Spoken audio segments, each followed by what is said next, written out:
Pag-usapan na po natin yang suka. Anak ko po, patay tayo dyan. Grabe ako magsuka. Hindi, walang biro kasi totoo lang. Ang suka po talaga healthy po yan. Sabi nga nila kung gusto mong, meron ako napapanood sabi doon kung gusto mo daw pumayat, halo mo daw yung suka sa umaga sa tubig. Tapos doon ka daw papayat. Laklakin mo daw yung suka. Pero walang biro napaka-healthy ng suka at the same time ito po ay talaga nga namang nakalilinis. Ito po ay nakaka-purify. Kasi sabi nga nila, 'di ba, yung ginto daw. Pag yung ginto yung inilagay sa suka, pagka yung ginto daw ay nangitim, ibig sabihin nun, yung suka ay peke. Ay, hindi, mali. Yung ginto ay isang tanso. Di ba? Pero ang isa pang magandang silbi ng suka, ito ay nakaka-preserve. Ika nga, totoo yan, nakaka-preserve yan. Nakakasarap din po yan ng lasa ng kanin. Alam mo sa Japan, hinahaluan ng kapirasong suka yun. Kaya yung Japanese rice, baka kala ninyo, subukan ninyong bumili ng Japanese rice dito, lutuin nyo sa rice cooker nyo, hindi gano'n ang itsura. Bakit kanyo? Kasi nga meron silang nilalagay dyan, suka, isa sa nilalagay nila dyan, at doon sumasarap. Wala akong biro. At the same time, ako ginagawa ko, panlinis ko ng prutas yan, tsaka panlinis ko ng gulay. Kaya pansinin nyo itong suka ko, malaki. Bakit kanyo? Kasi nga panlinis ho ito Panlinis ho sa akin ito ng mga pagkain ko. Yan, walang biro. Maniwala ko kayo sa akin. Iba nga, binababad na sa suka, pwede mo nang kainin. Ano ba kasi ang banat ba? Ano bang relasyon ng suka sa politika? Ano po ba ang relasyon ng suka sa politika? Kasi nga po, mga kababayan, si Pangulong Marcos ay nagbanggit na kesyo daw yung ibang mga tumatakbong senador, parang nautusan lang bumili ng suka. Alam nyo, pinag-usapan natin doon sa nakaraang video. Kung hindi nyo pa napapanood, panoorin nyo yun. Maganda ho yung ating paliwanag doon. Pero gayon pa man, explain pa po natin ang further. Kasi yung kanyang analogy na sinasabi niya na parang inutusan lang ng suka ay masama na. O di kaya ay hindi nakarapat dapat. So ganun yung analogy niya na parang inutusan lang ng suka tapos pumirma na ng candidacy. Sa madaling salita, kung ikaw ay simpleng tao o maralita ka, nasa laylayan ka, parang sinasabi niyang hindi ka na pwedeng kumandidato. Una-una, alam nyo, meron sa ating batas na yung iba nga di ba, high school graduate lang, pwede nang kumandidato. Legally, mali. Morally, mas lalong mali. Bakit kanyo? Para mo sinasabi na pag ang isang tao ay simple, hindi na ho ito pwedeng manilbihan sa bayan. Doon nagkamali. Diba? Kung sino mang hinayupak ang gumawa ng speech ni Marcos. Kasi tulad nga ng sinabi ko, duda ko, hindi naman siya ang gumawa ng speech. At malamang sa malamang, hindi niya rin binasa bago niya binasa. Kaya siguro yun na lang ang nakalagay doon. Kasi ang linaw ho, tulad ng aking video kanina, ang linaw na sinasabi ko na tila malayo sa karakter ni Marcos yung mga birada niya dito sa PDP senators o senatoriable. Bakit kanyo? Di ba paulit-ulit niya sinasabi at ilang taon din namang si Marcos hindi bumanat kahit binabanatan siya. Bakit suddenly nagbago siya ng tono? Ako, ang hinala ko talaga dyan, dahil wala na siyang pakialam, hindi niya na iniisip kung whether manalo o matalo ba itong mga senador ko. Basta babasahin ko na lang yung speech. Yung speech na yun, ang gumawa, konyo. Anong ibig sabihin ng konyo? Mamura daw yun, pero sa lingwahe natin dito sa Pilipinas, minsan ginagamit yung salitang konyo bilang isang parang nasa alta sa syudad o di kaya mata pobre. Baka siguro yung sumulat nung speech niya ay matapobre. Kaya parang sinabi niya, parang bumili ng suka tapos bigla nang pumirma ng certificate of candidacy. Hindi, kasi alam mo, ako, eto gumagamit din po ako niyan. Ano ibig sabihin? Ginagamit ko din yung analogy na yan. Saan? Doon sa mga vlogger na parang inutusan lang bumili ng suka. Tapos, talaga namang nag-vlog na. Ibig ko sabihin, talagang nalalait ako. Kaya lang kasi si Marcos hindi niya pwedeng sabihin yun. Kasi parang sinasabi niya na yung mga mabababa ay hindi na maaaring magsilbi sa bayan. Ako, ginagamit ko yun kasi sinasabi ko, talagang mababa yung mga gagong vlogger na yan. Talaga silang nasa sa sila. Mga tambay lang yan. Masama man tambay? Oo, para sa mga vlogger. Masama ang tambay. Tingnan nyo yung mga tanso vlogger. Mga tambay lang yan na nautusan. Tapos bigla nakahawak ng cellphone. Ano pinagkaiba nung kanya at sa akin? Sa akin po kasi talaga nilalait ko sila. Talaga sinasabi ko, yung mga tambay na hayop na yan, yung mga walang magawa, tumatambay lang, abay nautusan, mga lasinggero, mga pakakalagkarin sa karsada, abay biglang nag-vlog. Hindi pwedeng sabihin ni Marcos yun. Bakit kanyo? Kasi nga, wala namang hindi natin pwedeng sabihin na yung requirement para magsilbi sa bayan, hindi pwede dun sa mga nasa laylayan. Di ba? Hindi yun. Parang pagmamata yun. Ako nang mamata talaga. Hindi ko pinagkakait yun. Hindi ko yun tinatanggi. Ano ba kasi sinabi? Paano ba sinabi ni BBM yun? Ito panoorin nyo. Para sa mga, kasi alam mo, ito naranasan ko ito. Kaya sabi ko ganito ang gagawin ko sa vlog ko. Ipapaliwanag natin na asip ang kausap ko ay yung mga taong hindi nakakapanood ng news, hindi nakakapanood ng social media at politika. Yung bagang hindi masyadong pamilyar sa politika. Kasi ako, halimbawa, pag ako nagbabakasyon sa ibang bansa, particular na sa Japan, pag ako nakakakita ng headline, hindi ko kagad naintindihan. Bakit? Kasi yung focus ko mamasyal. Focus ko holiday, di ba? Kasi kaya ka namamasyal kasi yung utak mo bakasyon ngayon, walang politika. So, pag binanood ko at binasa ko, minsan hindi ko maintindihan kasi nga po yung mga ibang vlogger medyo they are assuming na yung kausap nila ay naiintindihan na yung nangyari sa Pilipinas o nakapanood din ng news. Marami sa mga kababayan natin sa ibang bansa busy sa trabaho. Hindi nila alam yung bagong trending. Hindi nila masyadong kabisado hindi sila ganong kabilis na naiintindihan nila yung mga bagong pangyayari. So, yun ang ating ipapaliwanag. Kasi ganun ako pag nasa ibang bansa Pagka nagbabakasyon, yung utak ko wala sa politika. Minsan hindi ko maintindihan Sabi ko, ano kaya itong pinag-uusapan nila? Hanggang hindi ko napapanood yung news. So, dito sa channel natin, ipapaliwanag natin, ano ba nangyari? Bakit nagko-komento si Banat Bay tungkol sa suka? Ito po yung nangyari na yun. Kaya naman, nagtataka nga ako, parang yung mga iba na naging kandidato nag-deliver lang yata ng suka nabigyan na ng certificate of candidacy. Dahil wala ang ikukumpara sa ating mga kandidato. Ayun, so yun yung pagkasabi niya, para nautusan lang bumili ng suka. Ngayon, nag-react po, nag-react po ang ilan nating mga kababayan. Lalong-lalo na yung mga senatoriables o mga senator candidate ng PDP. Ito, papanoorin natin kasi kahapon, naandyan po ako. Na-witness ko po mismo na sumikat yung suka. Gagawa nga ako ng Hindi ito PDP, payagan nyo naman po ako.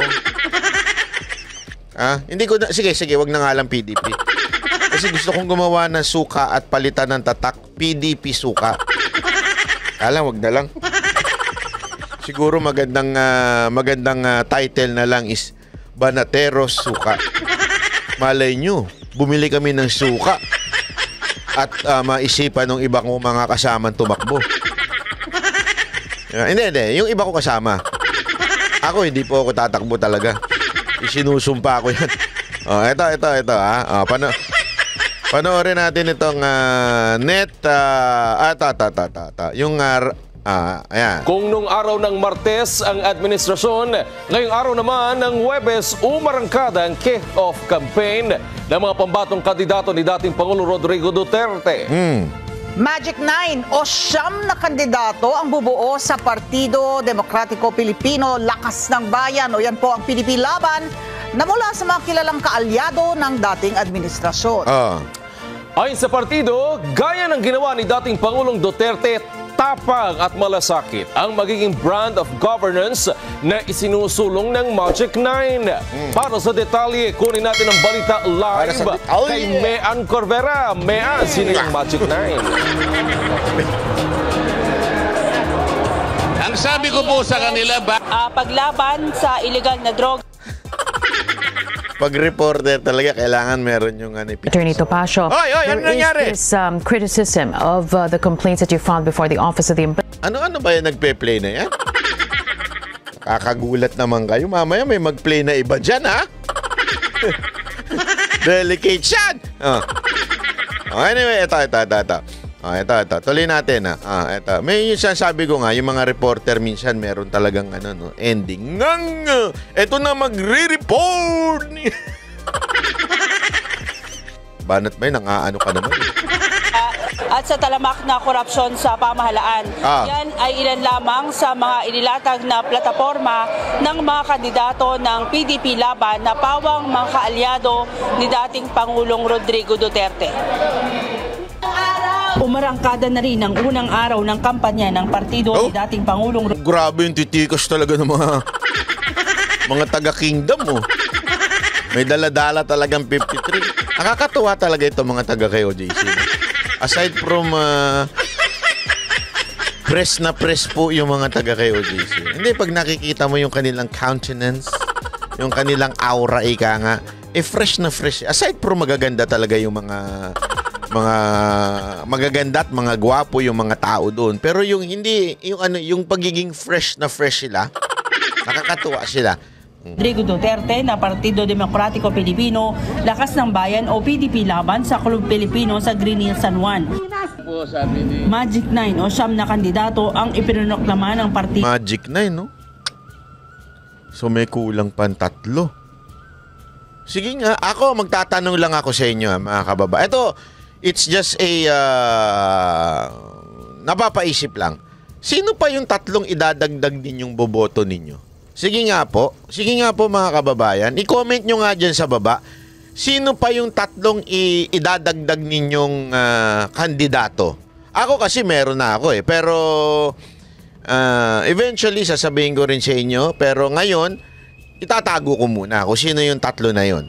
Basta, kayo mga kababayan, sino pa ang idadagdag nyo aside from ditong 9 na kandidato? Doon na lalaban sa eleksyon sa Mayo na kinabibilangan ni na re-electionist Senators Ronald Bato de la Rosa, Senator Bongo, si Bac Party List Representative Rodante Marcoleta, Attorney Raul Lambino at aktor na si Philip Salvador at 4 na iba pa.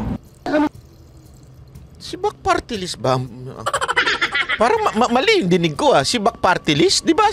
Sorry sa GIP.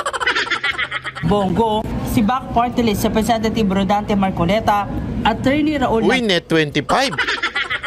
Wait, touch automatic ko desay. Sandali. Marcoleta, alam ko hindi si Bac Party List. Marcoleta, tama ba? Si Bac Party List ba siya? Sa GIP Bakit naging si Bac Party List? Net 25 Kasamahan nyo yan. Sumbong ko kayo. Sa GIP Party List si Bac. Uy iba yung si Bac Alam ko yung si Bac yun Villanueva yun. Tama ba ako? Kay Brother Eddie Villanueva yun Net 25 sumbong ko alam mo naman si Congressman Marcoleta. May pagkamasungit yun. Yari kayo dyan. Bino at aktor na si Philip Salvador at 4 na iba pa. Ayon kay De La Rosa na Vice President for Mindanao ng PDP Laban, gaya ng ginawa ni dating Pangulong Duterte, tapang, malasakit, anti-drugs at anti-corruption ang kanilang magiging brand of governance. Pero hindi anya sila magsasagawa. Alam mo, magbabago ang Pilipinas pag etong siyam na to nanalo. Maniwala kay sa akin. Kilala ko ho mga tao na yan. Yan po talaga may puso, matalino, maisog. Di ba?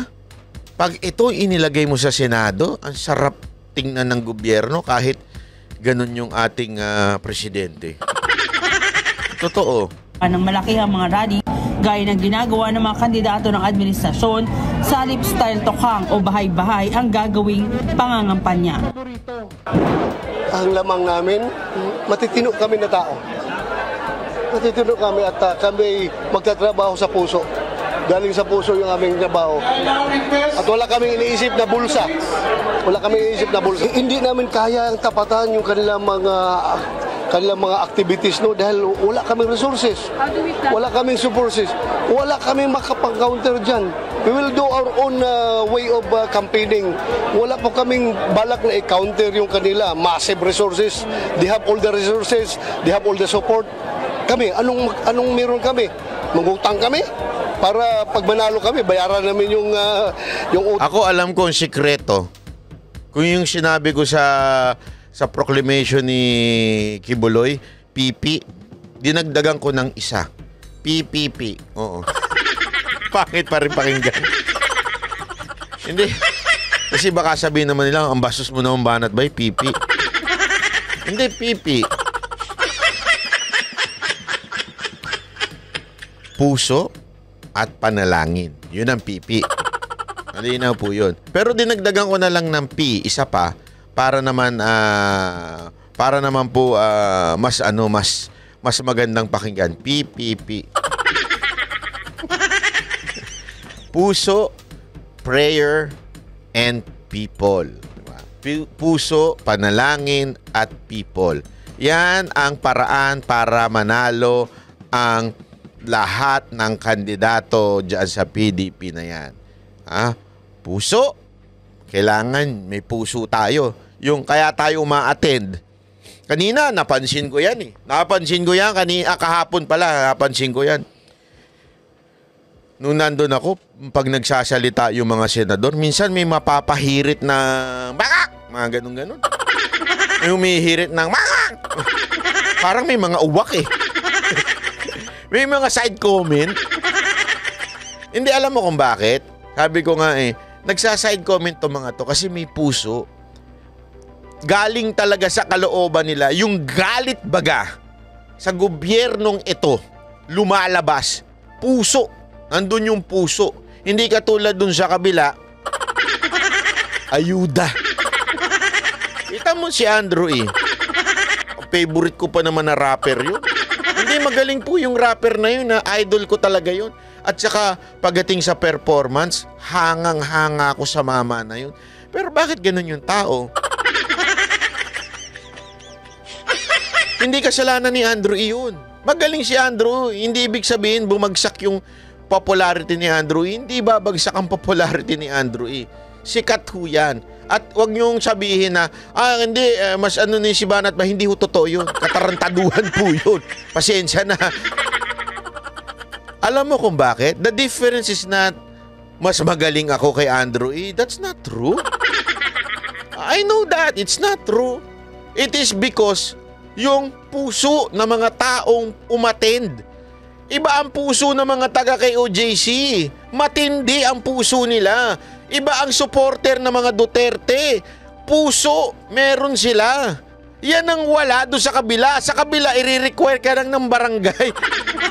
O pumunta kayo dito or else wala kayong 4Ps, wala kayong ayuda, wala kayong akap. Tanggapin na po natin. Tanggapin na po natin na wala namang pupunta sa mga rally ninyo kung wala silang natatanggap. Wag na tayo maggaguhan. Kitang-kita sa mga mukha nila. Nahalatang penge, ganun. Na alam mong kaya kasi yung reaction ng mga ni-require parang sige pupunta kami dito para lang mabayaran kami Nakita natin yan, di ba? pupunta kami dito para mabayaran lang. Okay na. Na anong babayad? Bale mo, makatanggap sila nung Romualdez Rice. Hindi natin alam di ba kung ano yung matatanggap nila. Kasi may nakita tayo nyo ni Romualdez Rice. Akala ko nga NFA Rice Romualdez Rice na pala. So ano ibig ko sabihin? Dito, mga kababayan, dito sa PDP proclamation at saka dun sa Pastor Kibuloy proclamation, grabe ang puso ng mga tao dyan. Antindi talaga. Dagdagan mo pa ng panalangin. Yan. Bakit to? Yeah. Kasi sometimes, parang inisip mo, bakit gano'n ang survey? Ang mga Pilipino, tila bulag na sa ayuda. Yung mga Pilipino, tatanga-tangang butante. Huwag niyong kakalimutan, there is power in prayer. I do not need to elaborate that. Wala po ako sa masasabi nating authority to say and explain prayer. Pero ito lang masasabi ko, 'di ba? Prayer moves mountain. Tanong nyo kay Mocha. Biro lang. Kasi nalipat yung bundok Mocha, District 3. Huwag nyo kakalimutan sa Maynila. Pambihira ka ba? Pambihira ka naman banat ba? Ba't di ba naman si Mocha binabanatan mo? Hindi. Totoo yan Walang biro. Ang panalangin po it really moves mountains ika nga. Hindi lamang po yun.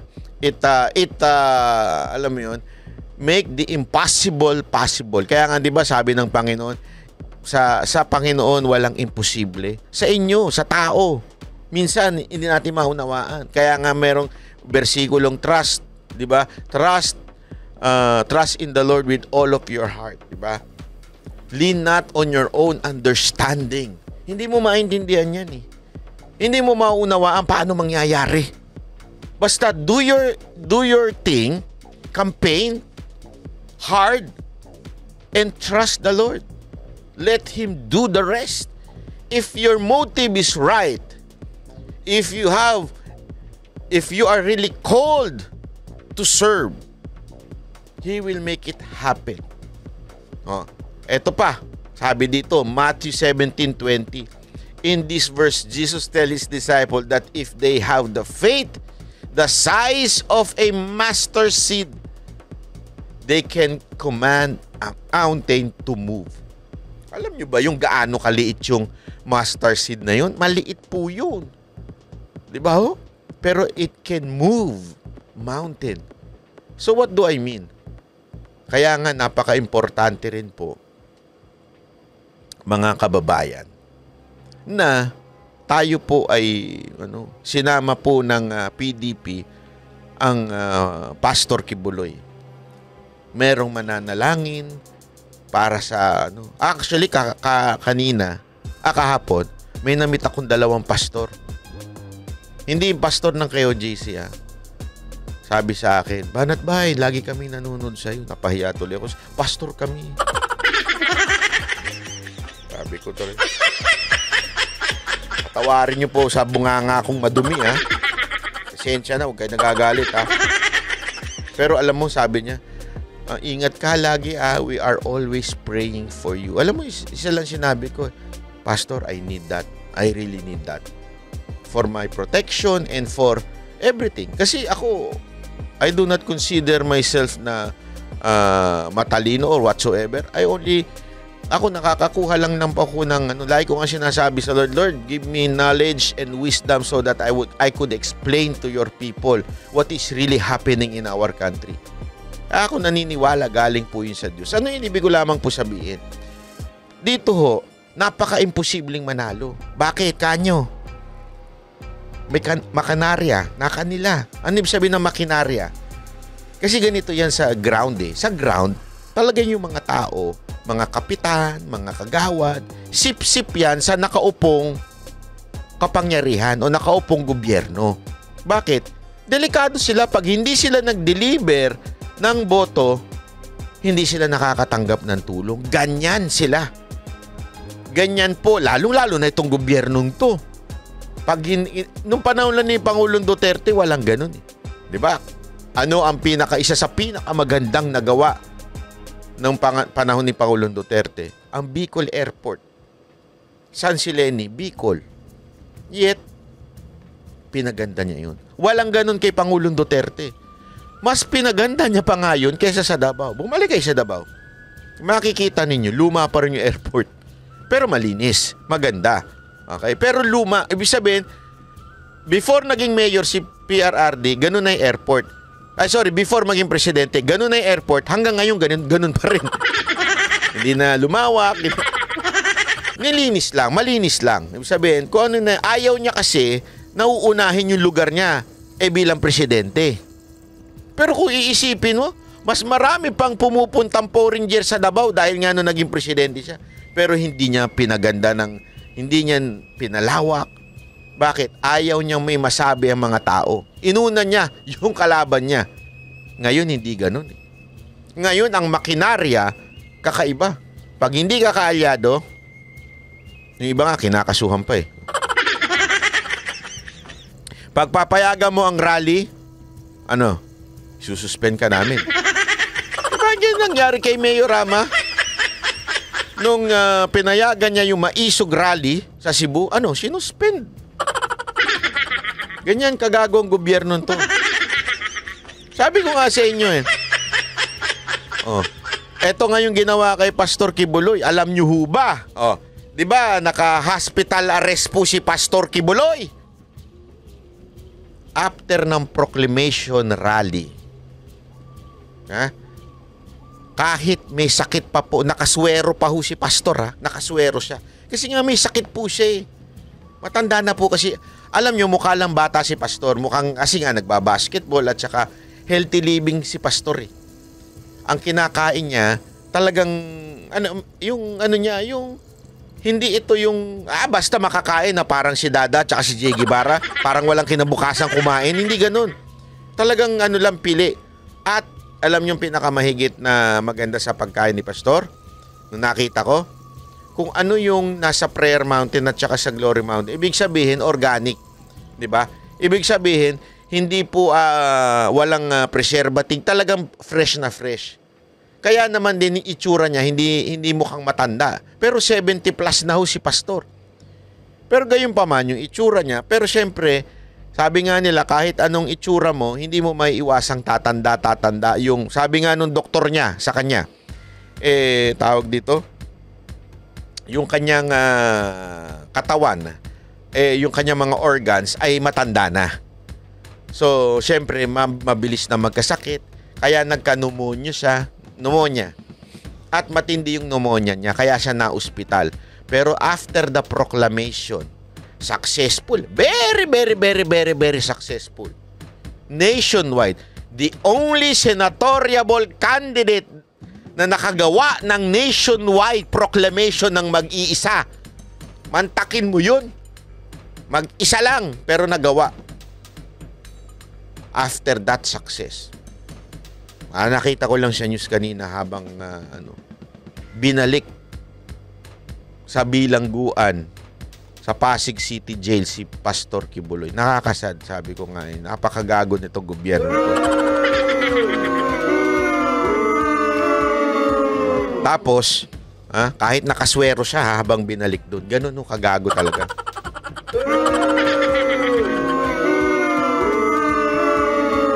Kaya nga yung sinasabi ko sa inyo, yung makinarya, importante yun. Di ba?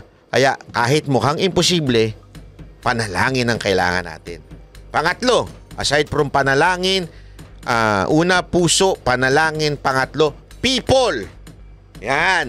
Dito tayo papasok ng yung nangyari noong 2015-16 kung papaano natin pinilit si Pangulong Duterte na tumakbo. Kasi tandaan ninyo, wala na talagang plano yun. Alam mo, that is a miracle. Wala nang plano yun, namamasyal lang siya sa mall, nagkagulo yung mall. Diba, nakwento na yung istorya na yun eh. Wala na siyang plano. Last day na yun. Nung pumunta siya sa nagkagulo po yung mall. Bakit? ang daming gusto siyang tumakbo na nadidepress bakit di siya tumakbo. Kaya ano lang siya, nag-heed siya dun sa call ng mga tao. And so tao yun. And after that, yung mga tao na rin, kasi paulit-ulit niya sinasabi, taga Mindanao lang siya, isang mayor lang siya, wala siyang makinarya, wala siyang pera, wala lahat. Pero through the help of people, and I am witness to that. Why? Kaming mga musikero nun, hindi pala ako, yung grupo ko, manager ako, di ba? Yung grupo ko, si Mocha, ang Mocha Girls, dahil bigay kami ng serbisyo walang bayad. Sila Jimmy Bondok, nagbigay ng serbisyong walang bayad. Lahat to ng mga artist na nagtulungan noon para ikampanya si Pangulong Duterte, walang bayad yan. Tao, ang puhunan. Yung mga tao, sila ang nagpapaprint ng t-shirt. Yung mga tao, sila ang nagpapaprint ng tarpaulin. Yung mga tao, sila ang namimigay ng kung ano-ano, mga ballers. Noon maalala ninyo? Sila na mismo. Hindi sila nag-aantay, bibigyan ba kami ng PDP? Bibigyan pa kami ng company ng mga Duterte para may masuot kami? Walang ganun. Wala nang antayan. Kanya-kanyang print. Yung iba nga sulat na lang eh. Naalala nyo nun? That is what you call people power. So what do I mean? That's what we need. Una, puso. Pangalawa, panalangin. Pangatlo, people power. Tayo ang sikreto. Wag lang tayo manood sa social media. Ay, ang saya-saya. Hindi ganun. Tayo mismo, magpaprint na tayo. Mangampanya na tayo. Kung paano natin itinulak si Pangulong Duterte noong 2016, gawin natin sa entire PDP state. Ako, sabi ko nga sa Banateros, nung nag-meeting kami kanina over the KTV. Nag-meeting kami, after sabi ko, gawin natin yung best natin. Diba? Gawin natin yung best natin. Wala naman tayong pera rin, hindi naman tayo mayaman. Si Dada lang ang mayaman eh. Hindi, si Dada talaga pinakamayaman sa amin. Hindi nyo lang alam. Pakilo nyo yun. Ang daming pera. Hindi. Siya talaga mayaman. Sabi ko, wala naman mayaman. Gawin na lang natin yung magagawa natin. Ipaliwanag natin ng bawat isang kandidato. Paliwanag natin sila. Kung anong nagawa nila. Kasi kanina nga nung pinakikinggan ko, ganito pala. Kasi siyempre, marami sa atin sinasabi natin, ba't may parang mga baguhan? Yung parang baguhang kandidato, para bagang ganun. Diba, nandun yung dalawang attorney. Pero nung habang pinakikinggan ko sila, sabi ko, lalim na pala ng karanasan nito sa politika. Hindi lang sila maingay, pero malalim na. Sabi nga nung narinig ko kanina, overdue na, matagal na dapat tumakbo itong senador. Kaya lang, hindi kasi sila yung bida-bida sa media na katulad ni Abalos. Alam mo yung katulad ni Abalos? Hindi naman dapat yung manalo. Bida-bida sa media. Lahat na lang gagawin. Talagang, parang parang si Mar Rojas. Bida-bida yun eh. Kaya nga, kita mo ngayon, punong-puno ng tarpaulin eh. Ganun siya eh. Kaya nga, di ba, tama ang hula ng mga Duterte supporter. Noong una pa lang eh, pambihira, pumasok pa sa teleserye. Ginader yung mga vloggers. Hindi, walang biro. Alam nyo, isa ako dun sa mga ginader nila. Kasama ako dun sa ginader nila at sinabi parang, suportahan. Ako, noong una sabi ko, I'm willing to support. Kasi yung secretary pa yun siya dun eh. I'm willing to support as long as you would do your job. Hindi ko kailangan ng kahit na anong... kasi, remember, this is Marcos sa government. Bakit ako inimbitahan dun? Tinanong ko nga yung yung nag-invite sa akin, seryoso ba kayo? Imbatahan nyo ako? Si Raulo ba kayo? Sabi ko, kasi ako, simple lang ang ko. Gawin mo yung tama, pupurihin kita. Araw-arawin kitang ilalabas sa vlog ko. Gawin mo mali, yari ka sa akin. Talagang ididiin, didiin talaga kita sa kamalian mo. Which is, nung bandang yung first to second meeting, tama, nakadalawang meeting ata. Ngayon napansin na ako. Naamoy ko na, sabi ko, wala ito. Walang alam to. Mahina to. At higit sa lahat, alam mo na amoy ko? Traditional politician to. Pagka tinatanong mo tungkol sa mga proyekto sa gobyerno, traditional politician ang sagot. Kaya sabi ko, sinabihan ko yung nag-invite sa akin, pasensya ka na, magkaibigan tayo, pero labas na ako dyan. Hindi ko kursunada yung sekretary na yan. Oh, yan, walang biro ito. Yan yung sinasabi ko. Ako, nung napansin ko na yun. Pero etong mga PDP, mga membro ng PDP na senatorial board, ang gagaling po. At saka pag nakausap mo sila, pag napakinggan mo sila, yung sincerity, kitang-kita mo eh. They're not perfect. May magaling sa kanilang mag-public speak. Kasi dalawa yan eh. Diba? Remember, merong magaling sa public speaking at meron talagang may laman. Diba? Yung iba sa kanila, hindi ganun kagaling sa public speaking. They cannot entertain. They cannot connect. Diba? But you can see na malaman, may puso, at talagang seryoso na gusto nilang magsilbi. It's just, siguro hindi lang sila bihasa pagdating sa pananalita o kakampanya. Pero kitang-kita mo na grabe ang galing. Ang galing pala ng karanasan nitong mga tao na to. Bawat isa sa kanilang PDP. And how are we going to tell that to the people? O to the country? Kaya hindi ho nila kaya. We must multiply through networking. Hindi yung katulad nung kay Sam Bersosa, ha? Gago! Ano ibig sabihin ng networking? Kasi alam mo, pumangit lang naman yan networking dahil doon sa mga networking company. Pero ang ibig sabihin ng networking, ganito yan. Ako, nakarinig ako dyan. May kakausapin akong isa, Oh, tapos pag-prepare mo, hindi, iba yun. Binary na yun, kitaan na yun eh. Hindi, pag sabi kakausapin ka, tapos, yung mga nakausap mo at nakumbinsi mo, may kakausapin din yan. May family din yan. Then eventually, mag-i-scatter na, kaya nga networking eh. Di ba? Hindi pwedeng ako lang, ng ako, o di kaya yung mga ibang vlogger lang, na sila lang, o di kaya itong mga kandidato lang na ito, at sila lang ang nagsasalita. Hindi pwedeng ganun. Kailangan, networking. Pasa-pasa tayo. Pag narinig nyo to, pakinggan ninyo yung speech ng mga kandidato, then kayo rin, ikwento nyo rin sa ibang tao. Pagsabihan nyo rin yung mga kamag-anak ninyo, mga mahal nyo sa buhay, kausapin nyo sila, ipaliwanag mo, alam mo ba si Attorney Jimmy Bondoc, ganito. Alam mo ba si Senator Bongo? Alam mo ba si Pastor Kibuloy? Kaya lang naman kinasuhan yan dahil sa mga tarantadong alam nilang. Kasi tandaan nyo ito ha. Ito ha. Ganito sila kagago. Ganito nila nakinit na natingnan. Nakita nyo yung nangyari sa proclamation ni Pastor Kibuloy? Did you see how good the media, ibig sabihin yung social media, yung mga camera nila, kung gaano kagaling yung production nila, kung gaano kagaling yung lights, kung gaano kagaling yung sound system, staging.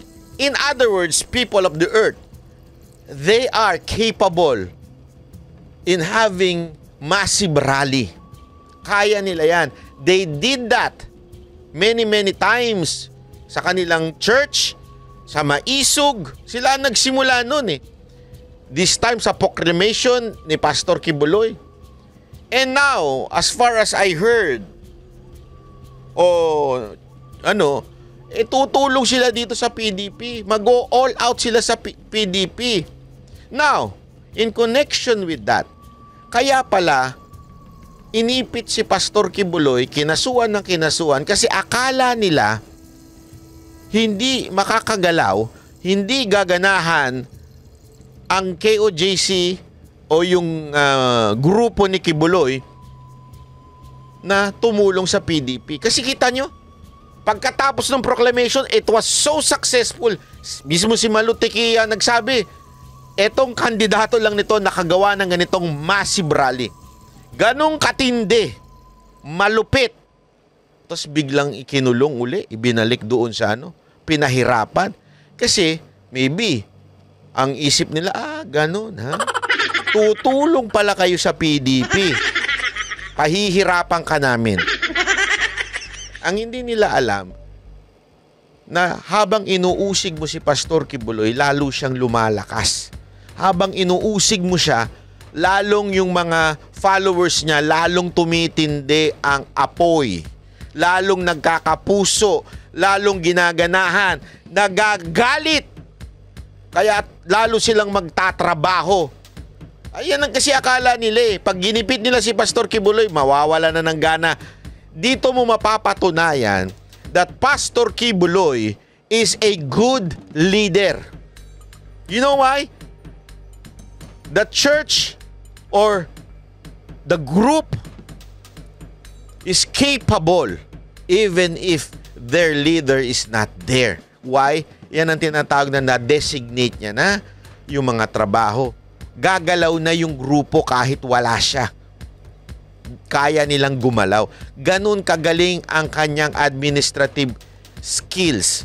Mahirap po yun Mahirap po yun. Yan yung pinag-aaralan sa business na sa business daw, dapat kahit ikaw ay mawala bilang head, dapat tumatakbo yung negosyo.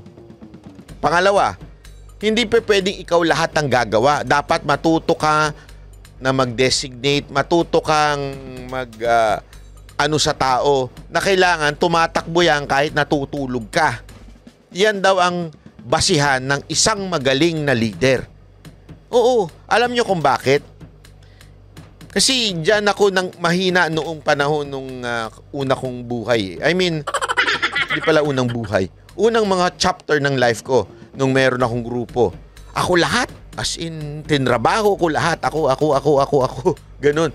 Ako nagagawa niya, ako nagagawa. Kasi para bagang ayaw ko i-designate, natatakot ako na pumalpak yung uutusan ko. And eventually, nung nag-usap na kami ni Mo, kasi nasabi sa akin, matuto kang i-designate. Pag-aralan mo to, ito, i-ano mo yan. Kailangan umandar yan kahit nasa ibang, wala ka dyan. Kaya nakakapagbakasyon ako. Tumatakbo pa rin yung aking mga negosyo at saka yung aking grupo. Kahit wala po ako. Dapat ganun. Diba ho? Kaya nga, ito mo malalaman mo na ang galing-galing ni Pastor Kibuloy dahil ngayon, pinahihirapan na naman siya. Diba? Ginagago na naman siya ng gobyerno na to. Kasi nakita nila, matindi palang kayang gawing tulong ng KOJC sa PDP rally. Hindi nga, sabi nga ni Pangulong Duterte na natanong niya nga si Ibasco, may pera ba tayo dyan? Wala ngayon hindi ka, ito yung panahon na hindi susugal sa iyo mga negosyante. Bakit? Alam nilang, ang kalaban mo, una, makinarya, talo sa makinarya. Pangalawa, kalaban mo, diktador. Di ba? Pangatlo, kalaban mo, itong tarantadong, hindi ko na lang sasabihin kung sino, pero kilala nyo naman yung tarantado dong kung sino Na pag nakita nilang kinampihan mo si VP Sara Duterte, gagawang ka ng kaso, kakasuhan ka, bubuhayin yung mga patay na kaso, ano pa, iipitin yung negosyo mo, ipatatawag ka. Kasi nga, ang gusto nila, bumitaw ang lahat ng susuporta sa mga Duterte. Everyone. Hindi nila kayang gawin yan sa ating mga tao. Gets nyo? Hindi naman nila pwedeng ipitin lahat tayo Hindi. Kaya nga ang kapangyarihan nasa puso, panalangin, people. Tayong lahat. Magtrabaho tayo. Wag lang tayo yung magkita-kita. Oy, kamusta na? Long time no see. Picture selfie. Woo! Woo! Di ba? Hindi pwedeng ganun. Dapat pag nagkita tayo, after that, trabaho tayo. Ipaliwanag natin sa mga tao. O ito yung mga kandidato. O baka gusto mo naman itong aralin. Dapat nga, meron na tayong sample balot Di ba? O ito, sample balot. Kilala mo ba ito? Hindi mo kilala. Kwento ko sa'yo kung sino to. O, habang nagiinuman kayo, kilala mo, pre. Ha? Pre. Eto si Bato. Sabi niya, yung suka niya nilalagay dito sa long neck. Tayo, yung alak na sa long neck. Pero si Bato, suka ang nilalagay sa long neck. Kasi nagbebenta siya ng suka noon. Oh. Hindi totoo kasi kasama yan sa speech niya. Gawin natin yan kahit saan tayo mapunta. People. Diba? Yun po yung 3 P. Ang na yan, no. Wala sa kanila. Pumalag naman ang senador sa mga banat ni Pangulong Bongbong Marcos na malinis at maganda ang record ng mga kandidato ng administrasyon at walang bahid ng dugo. Sabi ni De La Rosa, hindi niya inaasahan na sasabihin ito ng Pangulo. Uncalled for, unexpected, coming from a president. So hindi namin nasahan na gano'n. Pero sige lang, tanggap lang namin yan na this is political season. We expect political bashing and political everything. Wala pa akong problema. And itagaan nyo sa Bato. Wala akong kakimik-kiming madumihan yung aking kamay ng dugo kapag kinakailangan sa pagprotekta ng buhay ng matitino. Tinawag naman ng senador na fake news ang mga kumakalat na larawan na umano'y pakipagpulong nila sa mga opisyal ng China sa isang hotel sa Pasay, katunayan umano ng pagiging pro-China ng mga kandidato ng PDP Laban. Kami po, PDP Laban, ay sinusundan namin yung stand ng ating Pangulo as far as foreign policy is concerned. We should be friend to everyone and enemy to no one. Yan po ang sinusundan namin na stand, yung stand ng aming party chairman. Isa lang ang kanyang mensahe sa administrasyon. Go ahead, kung anong gusto niyo, go ahead, you fire your bullets and we will defend ourselves. Gusto niyo? Okay lang sa inyo na ganun. Okay lang, go ahead. Hindi naman namin sila mapipigilan. Yung tanong ng media rin, no? Wedge, sa mga oras na ito, panauhing pandangal si dating Pangulong Duterte sa proclamation rally ng PDP Laban. Pero hanggang sa mga oras na ito ay hindi pa siya nagpapakita sa publiko at hindi pa rin nagtatalumpati. Wedge. Sa mga surveys ngayon para sa pagkasenador, liyamado yung mga kandidato ng administrasyon na pasok doon sa Magic 12. Papaano ngayon ang gagawin nila dyan? Particular, parang ang pasok lang yata dyan sa mapambato ng PDP Laban ay si Senator Bato at si Senator Bongo. Babaguhin daw nila, Wedge, yung kanilang estilo ng pangampanya tulad nung Oplan Tokhang, yung pagbabahay-bahay at pagpapakilala sa publiko sa kanilang pagkatao, kanilang mga nagawa at kanilang mga plataforma o gagawin sakaling maluklok sila sa Senado. Sige, maraming salamat, Mean Corvera. Maraming salamat sa inyo po. Ayan ho, ito yung reaction ni Bato. Patungkol po dun sa suka. Maganda ho yung kanyang binitawan dito dun sa suka na to. Pasok po, Senator Bato. Alam po ninyo, noong Sunday, February 11, official first... Sa madaling sabi, maraming issues. Bakit tumalon yun? Wait lang Chotomate, biglang tumalon yun Sandali. Bakit gano'n?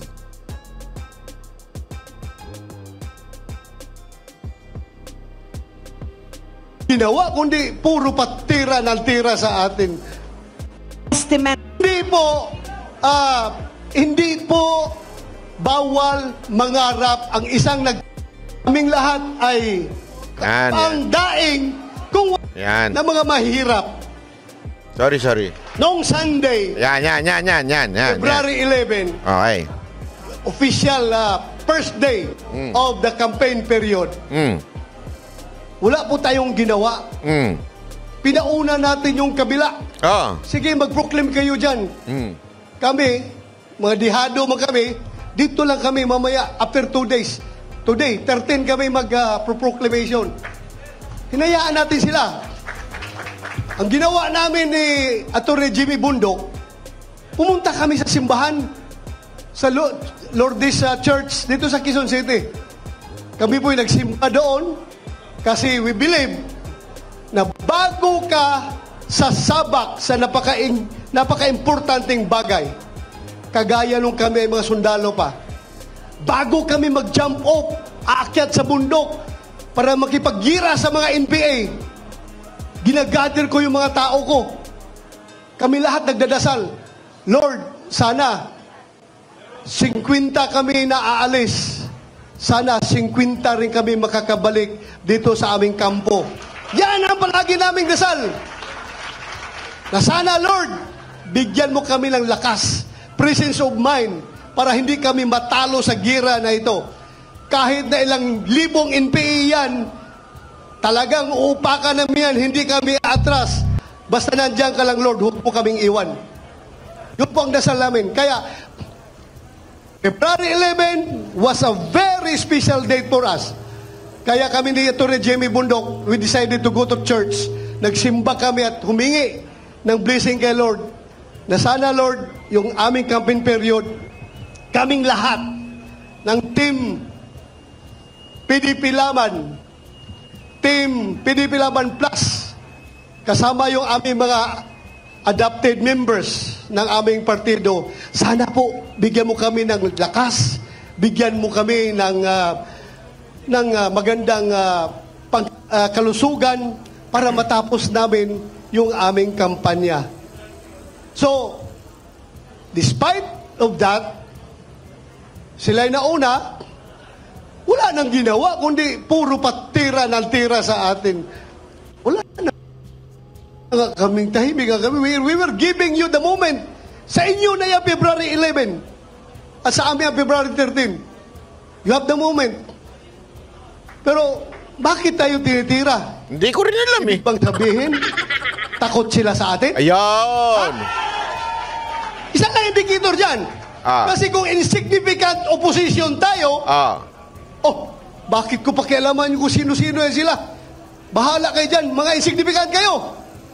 Pero the mere fact that the knowledge that the President of the Republic of the Philippines ang tumitira, ibig sabihin, we are somebody. Yo, tama! Ano ibig sabihin yan? Gusto ko lang sagutin. Ito, sagutin ko lang. In fairness, in fairness sa lahat ng mga mahirap na lumaki, nagbibinta ng suka, nagkakata ko. Napakasakit po pakinggan na kami daw, yung aming team sa PDP, ay parang nagbibinta lang daw ng suka, tapos binigyan ng COC. Anong tingin nyo kay Atty. Hinlo? Abogado yan! Yun! Atty. Jimmy Bundok, abogado yan! Yun! Atty. Rodriguez, abogado yan! Matlupit na abogado. Atty. Marcolita, abogado yan! Yan, malupit pa yan. Paano nagbenta ng suka yan? Ang alam ko yung nagbenta ng suka, yung Tricom tsaka yung Quadcom eh. Lalo na si Google. Hindi ako abogado.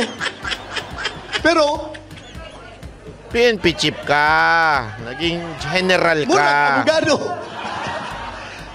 Ako lang, talagang, alam nyo, yung suka, maliit pa ako.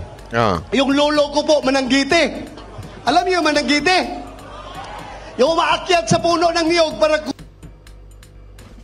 Ako ang nasa ilalim ng puno kasi yung tuba na kinukuha niya sa taas, binababa niya, ako ang tagatanggap. At yung tuba na kinukuha niya, binibinta niya yan.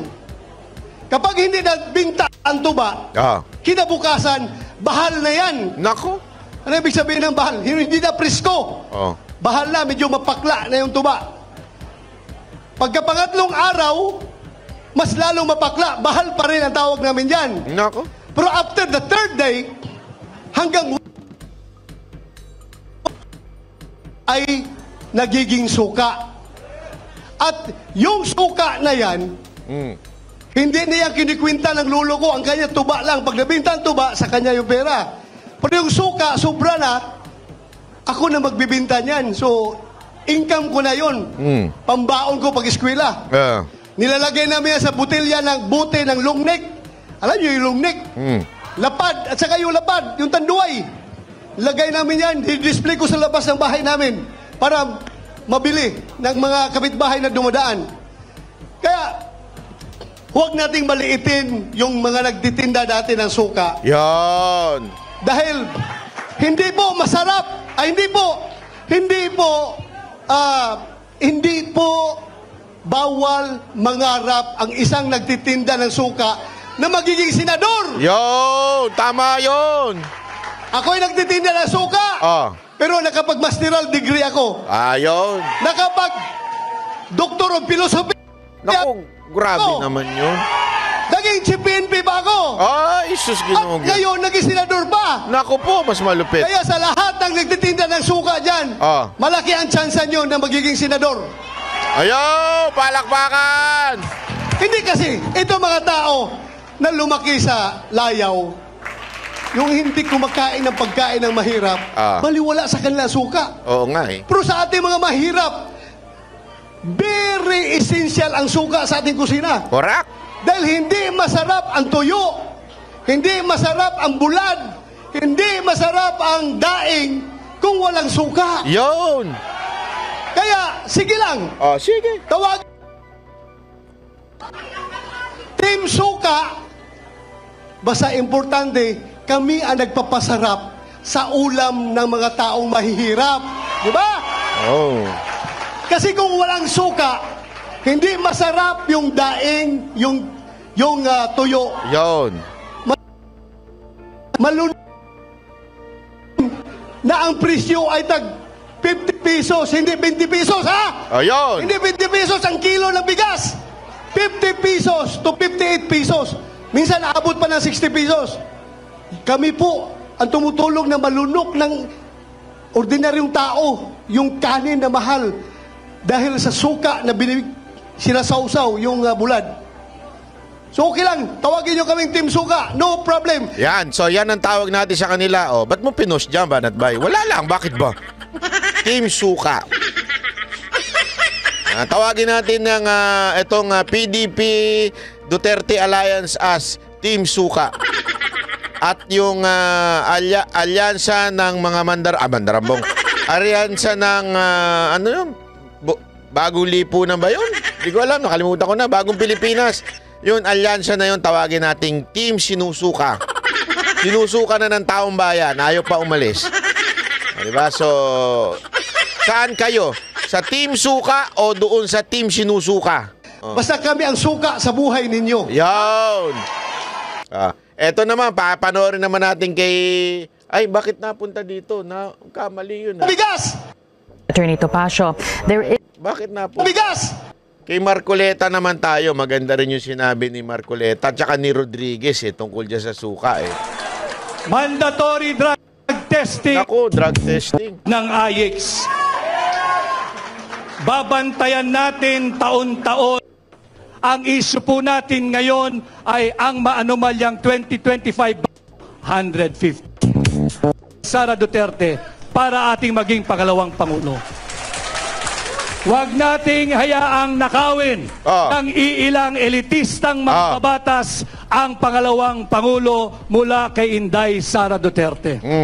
Mahalagang pinag-uusapan natin ito para matulungan ninyo kaming higit at dalhin ninyo ang Duterte senatorial candidate sa Senado at ating poprotektahan hindi lamang si Vice President Inday Sara Duterte, hindi lamang ang Office of the Vice President, kung hindi ang sagradong mandato ng 32 milyong Pilipino na ninanakaw ng ilang elitistang mambabatas.